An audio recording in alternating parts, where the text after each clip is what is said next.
Jangan berdoa asal-asalan. Doa itu nggak harus manis mulut, nggak perlu fasih lidah. Siapa berdoa, pasti ucapkan janji Allah. Setelah tutup doa, amin. Jangan ragu dan bimbang doa sendiri. Yesus adalah ya-nya sorga untuk setiap janji. Dan dia adalah amin hati. Aminkan itu bukan hanya di mulut, tapi dengan segenap hati dan jiwa. I believe in you. Kau boleh kehilangan pekerjaan, kau boleh kehilangan pemasukan, kau boleh kehilangan penghasilan, tapi kau tidak akan pernah kehilangan pemeliharaan Tuhan. Pak, Bu, yang kau butuhkan Yesus. Kita hidup memang melalui gaji, tapi gaji adalah bentuk pemeliharaan Tuhan. Yang pelihara kita bukan gaji kita, yang pelihara kita Tuhan. Itu sebabnya sekalipun gaji kita kadang tidak cukup, cuman lewat-lewat saja.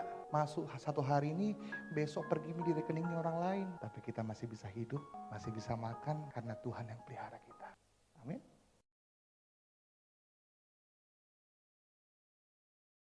Hari ini banyak orang sedang takut. Ada yang lagi takut hari ini? Apa yang kita takutkan? Saya catat. Kematian. Tapi dengerin, itu tugasnya Tuhan, urusannya Tuhan. Yang setuju katakan amin. Firman Tuhan berkata, mati hidup di tangan Tuhan. Yang kedua, tidak bisa mengendalikan situasi. Saat kita gak bisa mengendalikan situasi, Tuhan yang pegang kendali. Itu urusannya Tuhan. Yang ketiga, miskin. Firman Tuhan berkata, yang membuat kaya bukan kerja keras kita. Yang membuat kaya adalah Tuhan. Saya mau katakan kepada saudara. 3 hal yang kita takutkan ini, itu semua tugasnya Tuhan. Karena itu saya catat, uruslah urusanmu, biar Tuhan urus urusannya. Jangan kita ikut-ikut urusannya Tuhan, jangan kita takut tentang urusannya Tuhan. Apa urusan kita? 3 urusan kita. Yang pertama, beribadah kepada Tuhan. Yang kedua, berserah kepada kehendaknya. Dan yang ketiga, urusan kita adalah kita memohon belas kasihan Tuhan.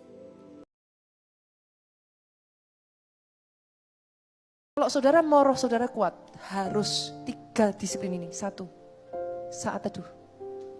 Hadirat Tuhan, itu minumannya roh. Itu sebabnya hanya dekat Allah saja aku tenang. Yang kedua, disiplin yang kedua yang kau gak boleh lewatkan, baca firman. Harus. Pastor, kalau baca firman ngantuk, gak apa-apa, saya juga sama saudara.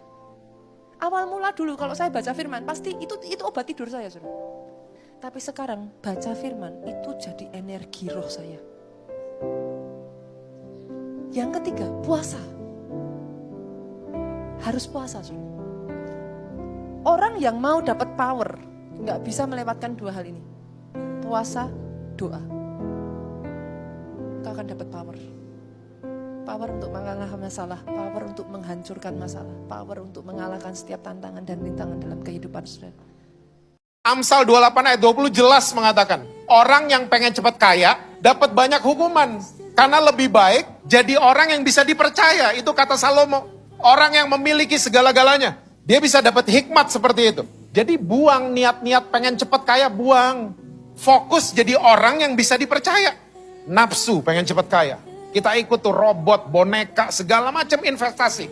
Waktu untung kita pamerin di story sosial media. Keuntungan kalau saudara baca Alkitab itu untuk diputer, untuk melakukan usaha berikutnya. Keuntungan bukan untuk dipamer, please. Cuan bukan untuk dipamer, tapi untuk melakukan usaha berikutnya, diputer lagi.